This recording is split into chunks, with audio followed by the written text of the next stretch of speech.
Baby of mine wouldn't let me in, so move it on over. Move it on over. Move it on over. Move it on over. Move over, little dog, cause the big dog's moving in.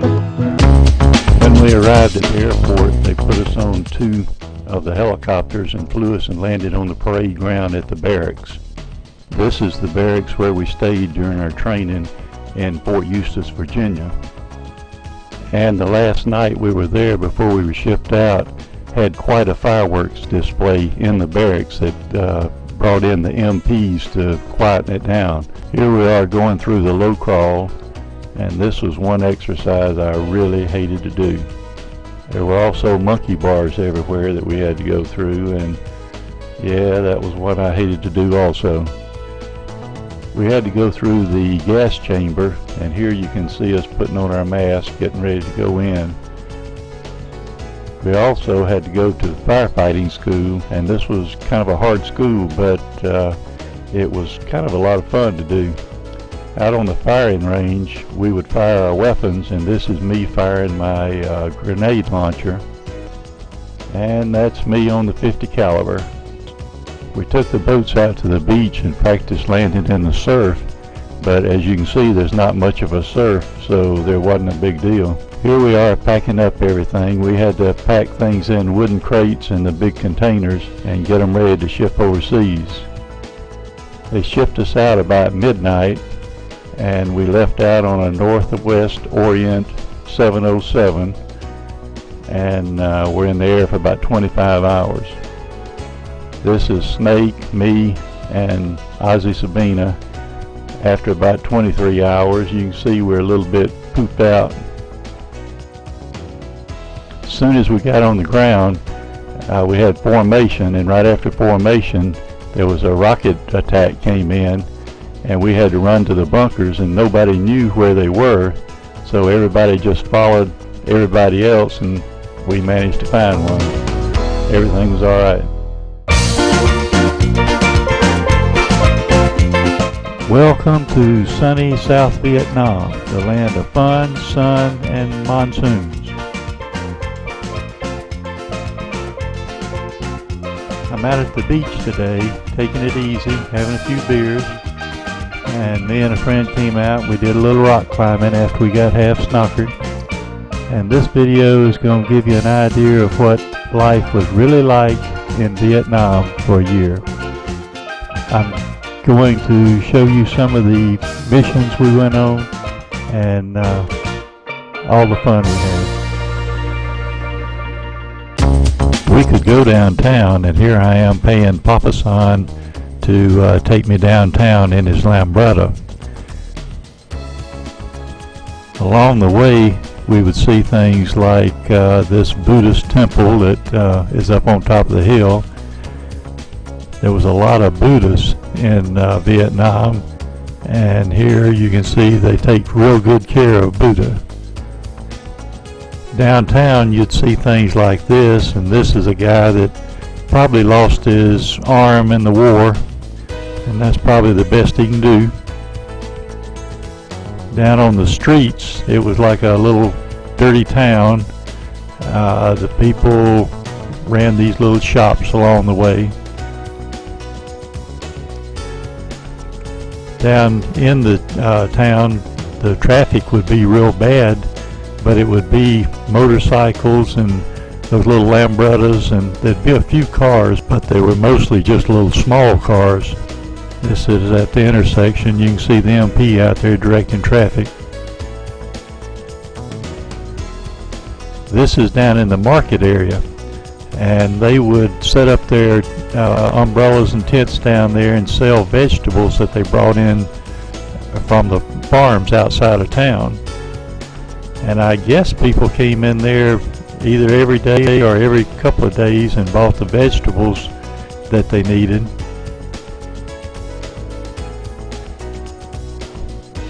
And if you ever think you have it bad, look at this and it'll change your mind.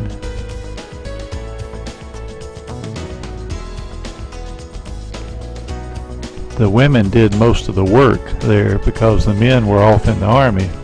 And here you can see old Mama San sweeping up the sidewalk.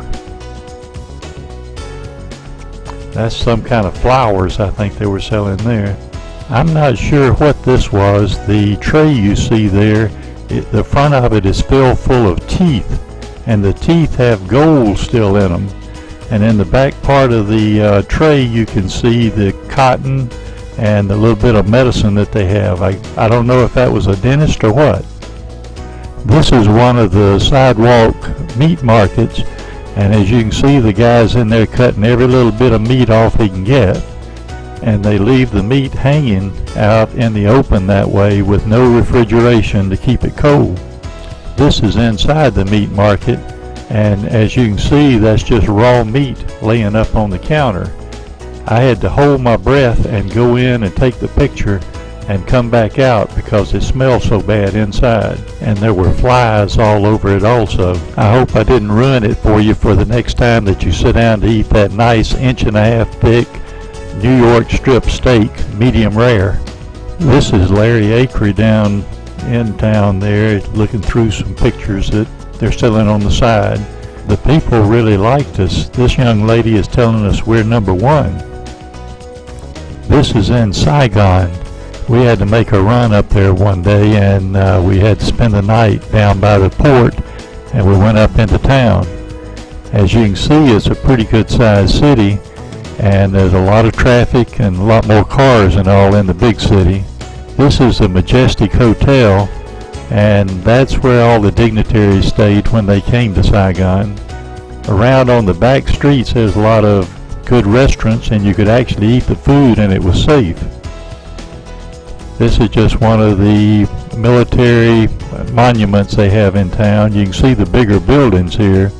This one, I don't know if it's an office building or if it's condominiums or what. This was on kind of a town square in the very middle of Saigon, and it was a real busy place. Here George and I are eating, I think, lobster, and we made it a point to eat the whole meal with chopsticks, and it was good. Well, everybody's heard about the... This is a sign that some of the guys painted at the motor pool. I think they were sign painters, but I'm not sure. We had all kinds of occupations in the unit, from carpenters to contractors to guys like me that just were generally handy. This is our barracks in Vung Tau when we were in port, and while we were building the boats, this is where we lived.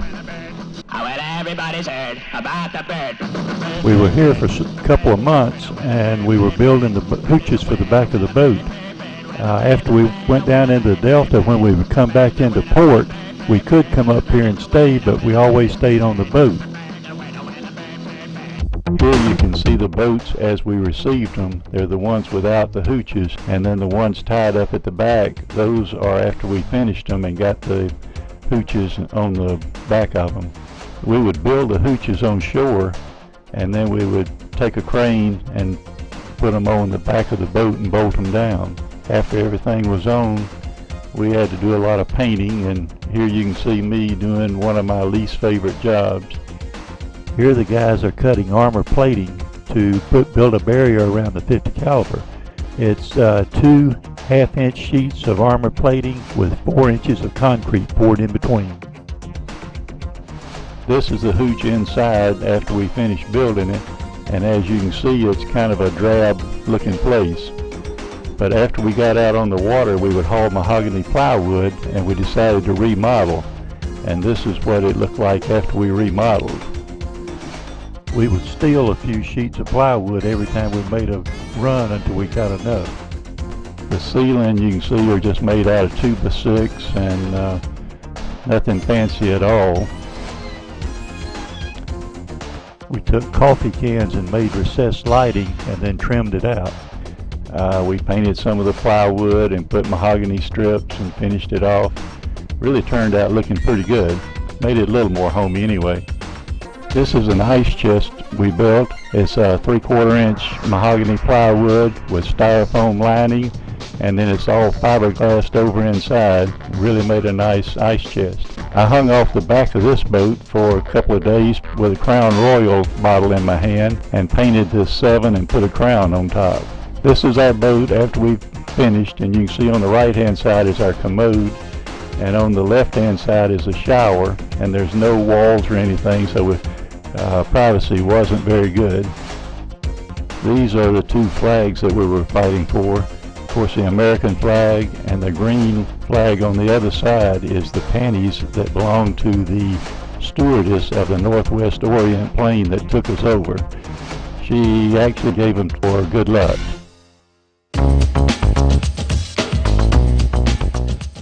This is a port area, and you can see the sandbars across the way over there. That's where we used to take our boats, and we'd get up on the beach and let the tide go out and work on the props.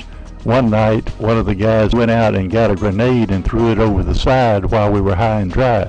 Made one hell of an explosion. Also, you can see up in the mountains up there, just on the other side of that shoreline, they're bombing it, and they did that real regular.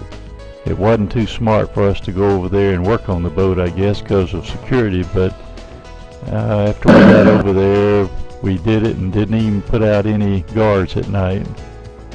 Here you'll see a bomb that's dropped by a Phantom jet, and they would make their passes and drop the bombs, and they were dropping some pretty heavy ones that day. This port they kept pretty close watch on, I think, because of the security of it. It had a lot of ships in it that were very important to the whole base. At night, this is what we would see. This is a DC-3 airplane, and it has miniguns on it. And as they would fly over, they would shoot the flares out and light up the area, and then they would open fire with the miniguns. We saw this almost every night. Out in the port, during the day, these little helicopters, well, at night too, the helicopters would patrol the port area, and they worked with the Navy boats. And here you can see this one coming in, and they're probably swapping something. And those pilots would fly those helicopters like we drive cars. Around the port area, these big ships were generator ships, and they furnished electricity to the whole base and port. This is an LCU, which is a bigger ship than ours, and they carried bigger stuff and also more of it. This is a honey dipper, and we didn't have bathrooms down at the port. We had those little outhouses you see there in the background, and those tubs were underneath the outhouses. And the honey dippers would come around every day and pull the tubs out and burn what was in the tub. Needless to say, we learned some new smells. These barges are from the Alaskan Barge Company, a civilian company, and they were the people on board were Filipinos.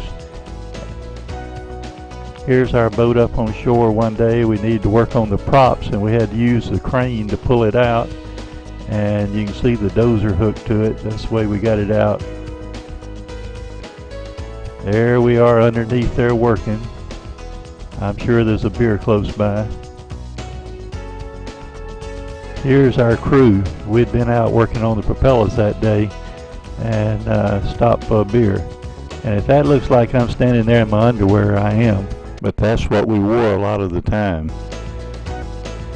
Here I am out painting with a paint roller in one hand, a beer in the other. There's old Snake out doing a little artificial surfing, and I've got the water hose. Somebody got a hold of some shrimp, so we were cooking them out in the well deck, and everybody's sitting around feeding their face. Here I'm cooking something on the grill. It's either steak or chicken, I don't know which, but that's the main thing we had. This is an American LST, and they would come up to the beach and put the nose up on the beach and tie it off, and then open up the front gates, and they'd load in and out through the front.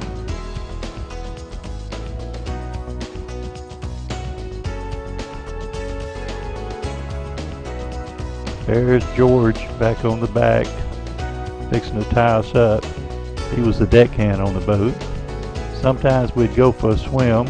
We'd get out the floats and just float around and relax, even though the water was nasty. At night, we'd have a cup of 100 proof coffee and sit around and shoot the breeze. We also did some fishing, and that's the way we caught our fish. We'd throw a concussion grenade in the water, and it would go off and the fish would float to the top. Then everybody would jump in the water and pull them out. We never ate them, but we just did it for fun. Usually just threw them back, so they were just stunned. This is an Australian LST, and those were good guys. I went on board one night and tried to buy some beer. They gave me all the Foster beer I could put in my fatigues and take off, and wouldn't charge us anything. 1968 New Year's Eve party, and as you can see, we were well equipped and we had quite a blowout. We got out there and messing around and threw up some flares in the air, celebrating at midnight.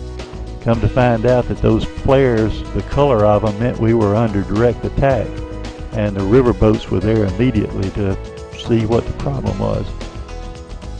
This is a little gook out here surfboarding.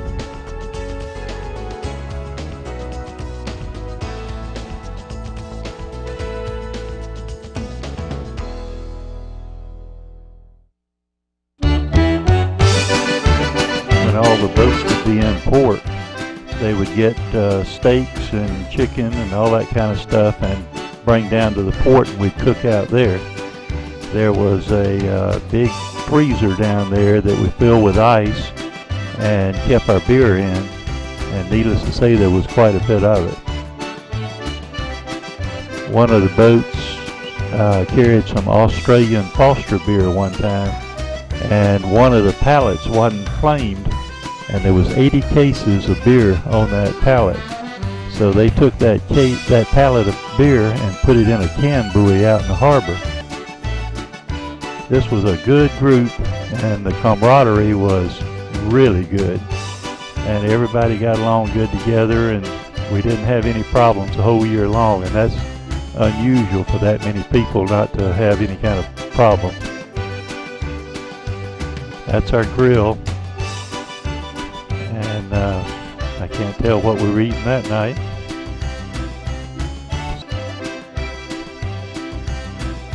As one crew member's getting a little homesick.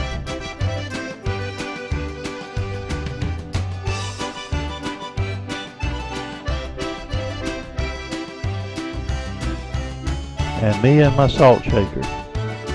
I'm known for liking salt, and everywhere you look, I'm shaking the salt shaker.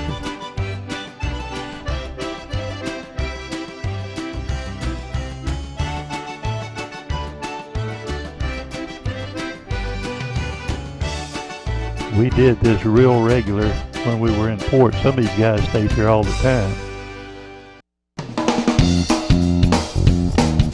This is the NCO club at Lungtao, and we could go over and spend the afternoon when we were off and have a few beers and sit around and talk. They usually had snacks and all we could buy also. They usually brought in a band, and sometimes it was local bands, and other times they even brought in American bands if they were available. They even brought in Hoochie Coochie Girls once in a while. getting ready to go now, so we're ready to head out down into the Delta. You can see on the map, it's a map of South Vietnam, and the bottom part that's marked are the rivers that we traveled, rivers and canals. Here they are loading our boat up. This looks like ammunition this time. Here we are in a line heading out of the harbor at Vung Tau. We would get out into the South China Sea and we would put this lighthouse that's on top of the mountain here off our stern and then take up a compass heading and hope we hit the river. We didn't have GPS and all that good stuff. After we got out in the South China, we would tie 4 or 5 boats together and the center boat would steer and everybody else could just get up on the roof or relax, whatever they wanted to do. And just one person had to be at the wheel, and then the engineers would check and monitor their engines. There's Snake at the wheel. It must be the middle boat today. We'll rotate around and somebody else will take the wheel. That's the engineer coming up out of the engine compartment. Down in the engine compartment there wasn't much room, but there were 4 671 diesels, and there was 2 on each propeller, so we had a lot of power, just not much speed. Out in the South China Sea, some days it would get pretty rough, and this day it got so rough it was breaking our hooch up, and we had to get up on the roof and nail it back together while out at sea. Other days it was calm, and there are a couple of guys out there firing the M60. Going across, we would see these fish nets, and sometimes there would be fishermen up in those little houses up on top. The nets also helped us navigate and find the mouth of the river. These are some sampans that we would see in the river. You never knew what was on them. It might be ammunition or it might be just people living. And here's some more of them. You never knew if they were really friendly or not. We just left them alone. The kids a lot of times would swim out into the middle of the river, or else they would come out in their sampans and see us go by. Down in the Delta, when we got to Ben Tui, the current was real strong. Sometimes they would be running 6 or 7 knots, and that's really a hard current. And my sergeant told me, "Sandy, you better let me take it in because the current's too strong." I said, "Okay, Sarge," and I did. And this is what we got. This is our command post down in Ben Tui. That's down in the Delta. This is one of the Filipino ocean-going tugs that we went on board and ate with. And after we ate, the captain passed around a bottle of rum. That was the worst stuff I ever drank in my life. These 2 kids stayed on our boat most of the time when we were in port, and they watched our stuff, and we never lost anything the whole year. There we are repairing our hooch after it breaking up in the rough water coming across the South China. Also down there were smaller groups because we were spread out in different areas. We would have cookouts in the well deck, and we always managed to get food from somewhere.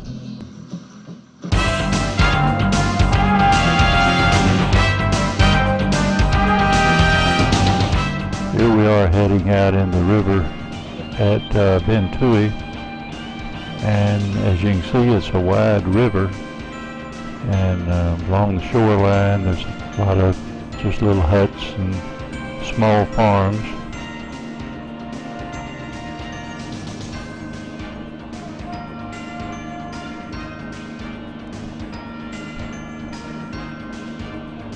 As you go up and down the river, you'll finally get to know that the shoreline is pretty much the same all along.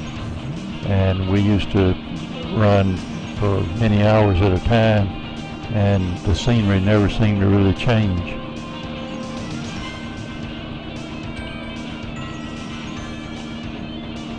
After we got underway and we're out in the river, we would get up on the roof and sit around, have a couple of beers or shoot the breeze. Here's where we stopped a sampan that was hauling Vietnamese beer, and we traded them sea rations for beer. We also kept a case of C4 explosive on board that would break up into little pieces and put in the grill and use it to light our charcoal. Also, we'd get things like a roast and some charcoal, and we came up with a grill from somewhere, and on the way up the river we'd cook it, and then when we got stopped to unload we'd eat. And this is also some donuts that we got some donut mix and oil and cooked fresh donuts. We would go alongside the LSTs out in the river and tie up. We'd go on board and go in the mess hall and ask them if they might have any steaks they could spare. We always got anything we wanted. Here's some more of the small farms along the shoreline. I will say those people were hard workers. Some of them almost look like your regular old backyard garden. This is a little Vietnamese tugboat. You can see it pulling the sampan up the river.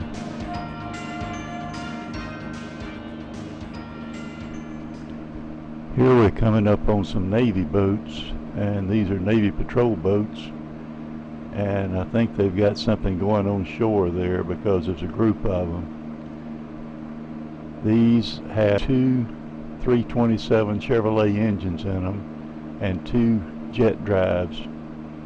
They'll really get up and go. I had a chance to take a ride in one, and it really was a lot of fun. This is a convoy of the armored boats coming up the river.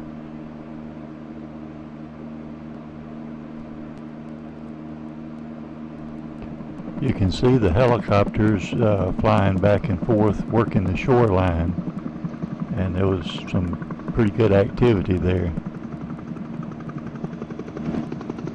Here we were close enough to see what was going on and be around it, but not actually be involved in it. And you'll be able to see them fire rockets and see the smoke come up.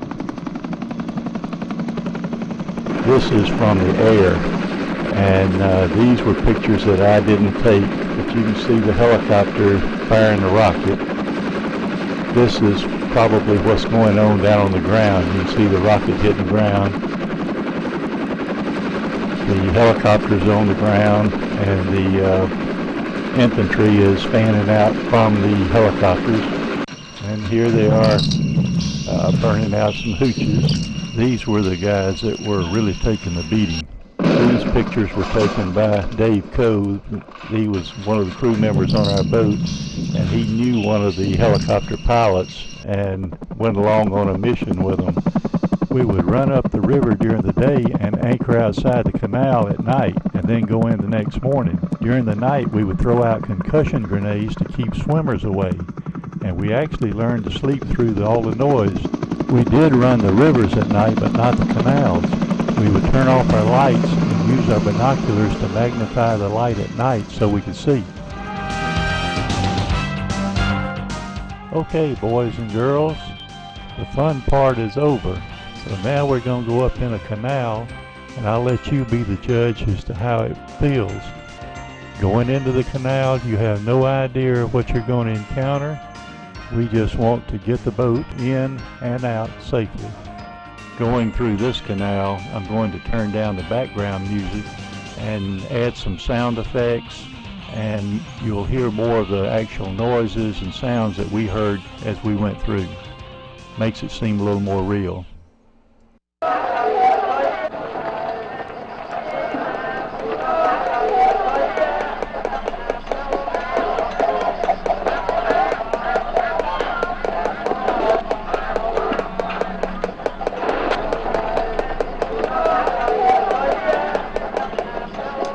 Here we are getting ready to enter Sock Train Canal, and this is right at the mouth of the canal and the river. I was listening to TV the other day, and they were talking about, it was a program on Vietnam, and they were talking about 1967 and 68, that there was a real big buildup of BC in the Sock Train area. And at that time we knew it was kind of a hairy area, but we didn't realize really how much of a buildup there was there. The Viet Cong were communist guerrilla fighters, and they were different from the North Vietnamese regular army forces. The Navy would furnish us with armored escort boats on canals like this, and also we would usually have a couple of Cobra helicopters and some of the little observation helicopters. Along the shoreline, this is the civilians, and they lived in these little thatch huts. The canal's still pretty wide right up through here. It's actually still part of the river, not part of the canal. You can see these escort boats, and notice how close we are here. When we would go into canals that were kind of hairy, you'd see the boats almost pushing each other. They'd get so close. We never knew what we would come up on or what we would see along the way. I would call in to our command post so they would know where we were. Bravo Charlie Papa, this is Bravo Boat 8, over. This is Bravo Boat 8. We have entered the canal, headed for destination, over. Yeah, I know, that's a little bit corny. On up in the canal it would get narrow. All the vegetation on the sides, we couldn't tell what was back in the vegetation. Anywhere we went in the rivers and canals, we were always within range of being fired on. Along the shoreline, we would come up on areas like this where all the vegetation was dead. They would have firefights along these areas, and that's what killed all the vegetation. You'll notice the bunkers and all in there that are abandoned now, but that's where they were dug in.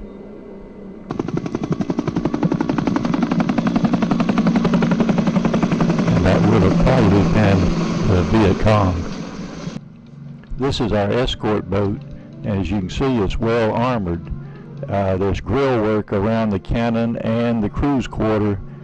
That's so that if they get hit by a rocket, it won't penetrate, it will detonate out on the grill work instead of the boat itself. When we went into these canals, we tried to always make absolutely sure we got out before dark. But in a couple of cases, we got caught up in there and couldn't get out. And we had to stay up on the beach without any protection. Here we are up in the canal, and as you can see, we're a little more serious. We've got on our flak jackets, our steel pots, and our weapons with us. Here I am at the end of the day. All I can say is I need a beer. The next morning we were getting ready to leave out, and we had a little dog on board called Douchebag, and this is where we lost Douchebag. This is one of the Navy patrol boats that got hit by rockets up in the canal, and we loaded it up and brought it back out. You can see the holes in the side where the rockets hit. On the shoreline, you never knew what you'd really see. And like in this area, these are farmers, and you can see their water buffalo, and that's what they use for plowing to plant rice.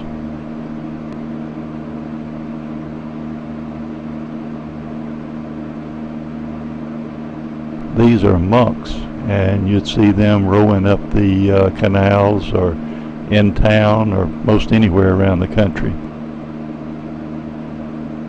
The limbs you see sticking up, they would put in the water, and the fish would come up around the limbs, and then they would put nets around it all and take the limbs out, and then they could pull in the fish. The fish were about the size of a sardine, but at least it was something to eat.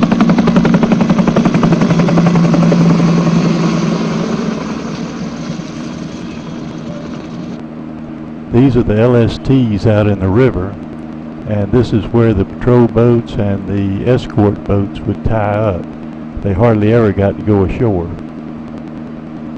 Here's our crew saluting the escort boat for a safe trip in and out. As you can see, we have a beer in our hand, but they aren't that fortunate, and They can't keep any alcohol on board. And there they go back off to the LST.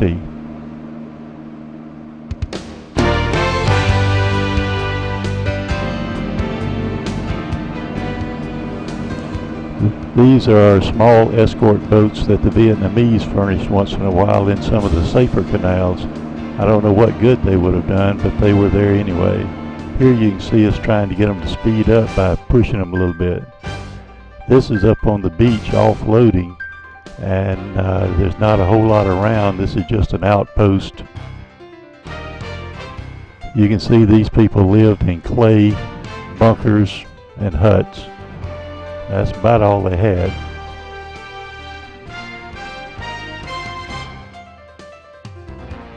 They didn't have to worry about keeping their hardwood floors clean.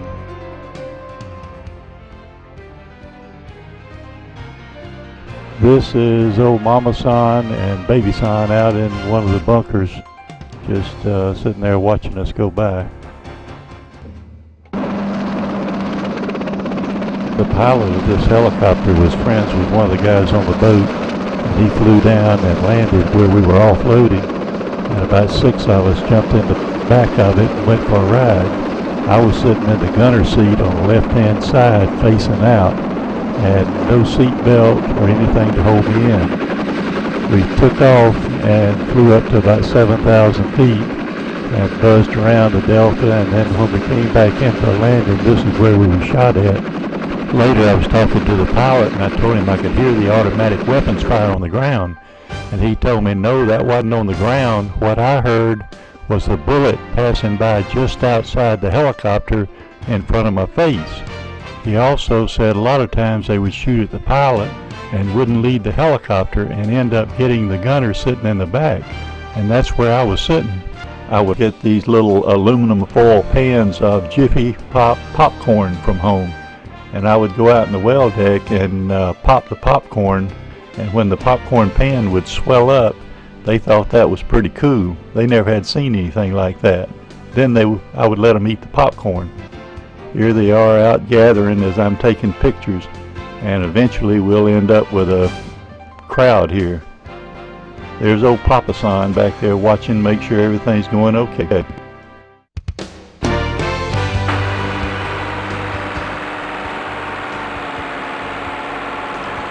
This was a dock that we worked off and on, and we were there for several weeks pushing gravel barges. And this is a hovercraft that came up on shore, and back then this was the best technology going. That boat would go out over the rice fields, and as you can see, it would really run across water pretty good. I don't know how fast it went, but it would haul butt.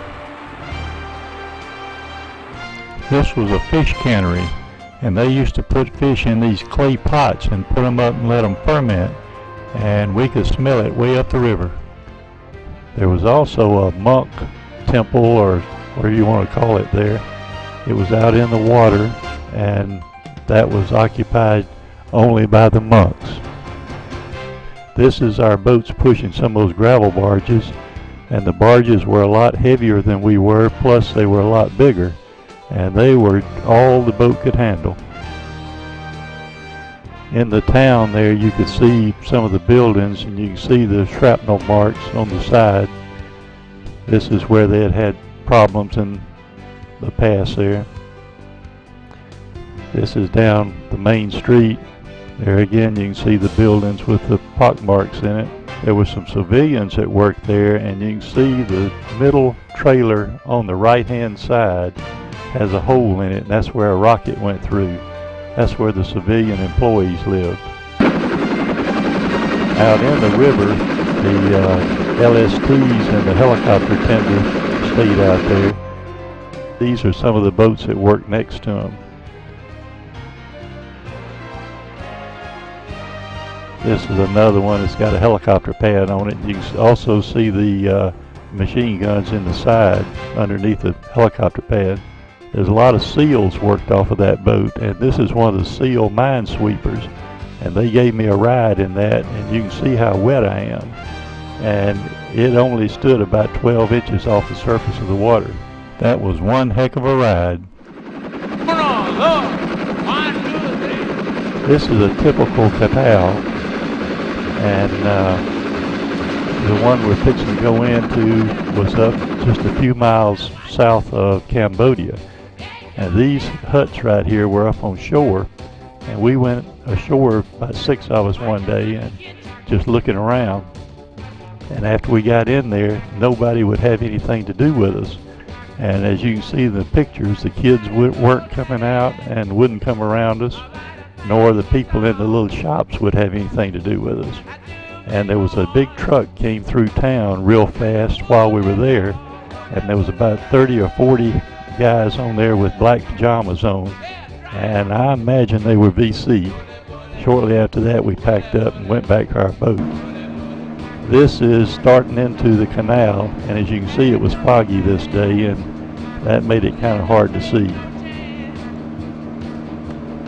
After we would get going into the canal along the areas where people were living, and as again we would see kids and people out, we would get up on the roof and we'd throw them sea rations, and they would catch them when we'd throw them ashore. Sometimes they would go through the roof of their huts.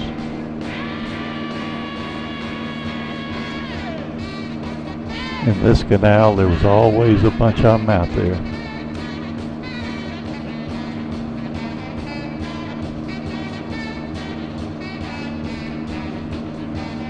This is an old mama son that used to be out there every time we went in. She'd be out there begging for food. I think she always was wearing that same black pajamas.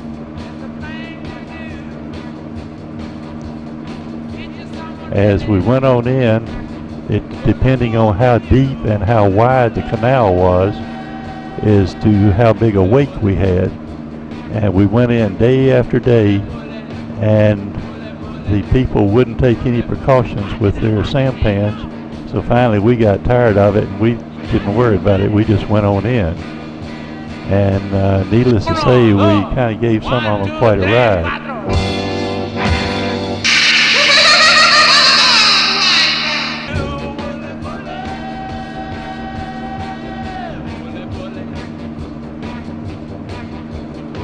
Sunk his boat, but he was okay. But that's just one of many. We couldn't stop or slow down because we had to go about 25 or 30 miles back into this canal and get our boat unloaded and then get back out before it got dark. Otherwise, we would have been stranded and had to stay up there overnight, and that's not good. As you can see, that's a pretty high wake that we're putting out. Right along here, the canal would be real shallow to put out that kind of weight.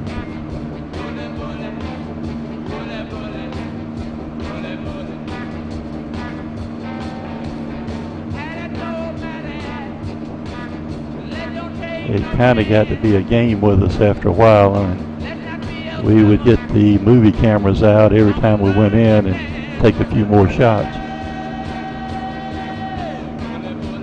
This is a boat that's about 70 feet long, and you can imagine what kind of weight it put out.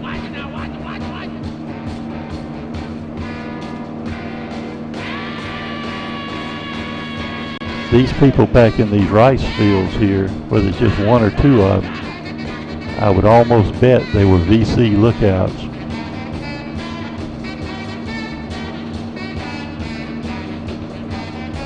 This is a classic. Old Papa Son holding on to his sampan, and it goes out from under him. Yeah, I know, damn Americans. Little kids would be out along the shore all the time. This is helicopters out over the rice fields, and you can see the little Loach helicopters are right down off the surface, and they would look for VC in the rice fields, and above them would always be 2 or 3 Cobra helicopters. And when they found something, you'd see the Cobras drop their nose down and head down and fire rockets into there and eliminate whatever was there.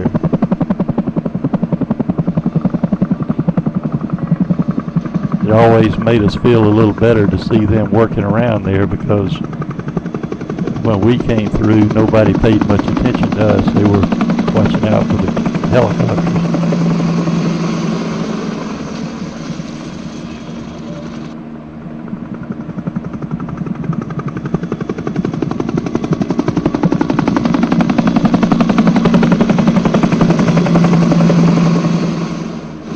This is one of the loading ramps that was actually a pretty nice one here that we offloaded some stuff on.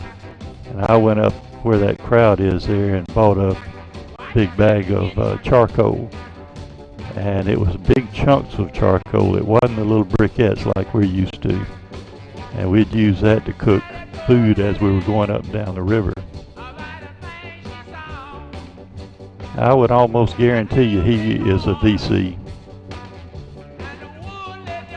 He's sitting there fishing and watching.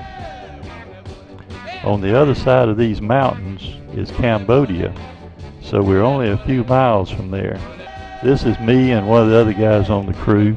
We borrowed the sampan from the little goot kid and went out there just paddling around, messing around.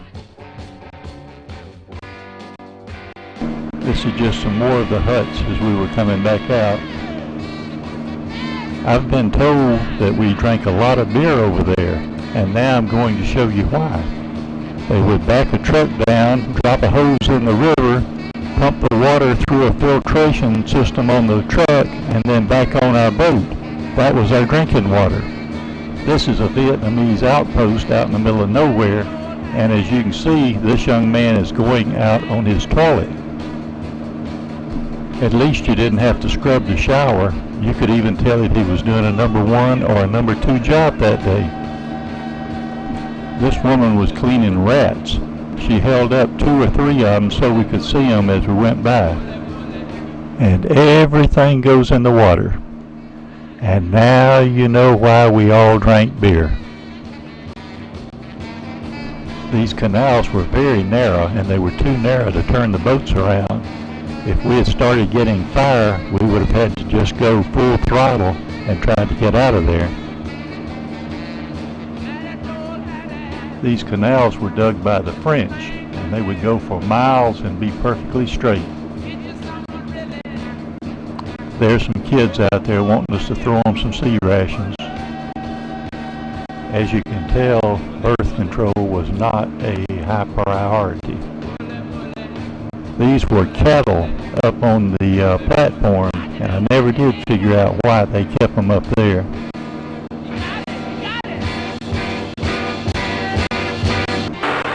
These are Chinese mercenaries, and there was a whole platoon of them came up into the canal. There was probably 12 or 15 airboats altogether. Me and one of the other guys talked these 2 guys into giving us a ride. And I got a little concerned because they headed out across the rice field and we went a long, long way. These guys were mean dudes. And the lieutenant that was leading them was an American Green Beret advisor. He said that when these guys were out by the tree line, if they got fire, it was almost impossible to stop them from heading right straight into the machine gun fire. Here we are signing the boats over to the South Vietnamese after we were getting ready to leave. And we had to get them to sign the papers and all, and you can see we've stripped our hooch of the beds and all that. This is the boats after they had a ceremony and they were heading out on their own for the first time. You can see the Vietnamese flag. This is our boat after about 15 minutes later, where they had lost control of it and gotten the hooch around against the ramp of another boat, and it had wiped off everything we worked for a year in the river in a few minutes. After about 30 minutes, there were 3 of them total that had been wiped off into the river and destroyed.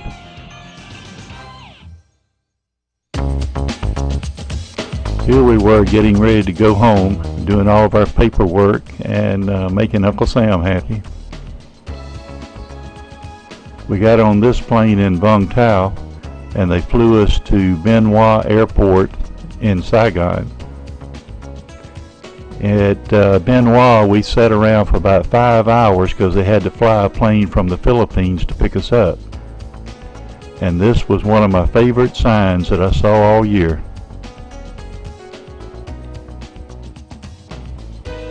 This is the big bird that brought us home. Inside of it, we sat facing back. There were no windows to look out, and it was really a boring flight. And here I am, back at home sweet home.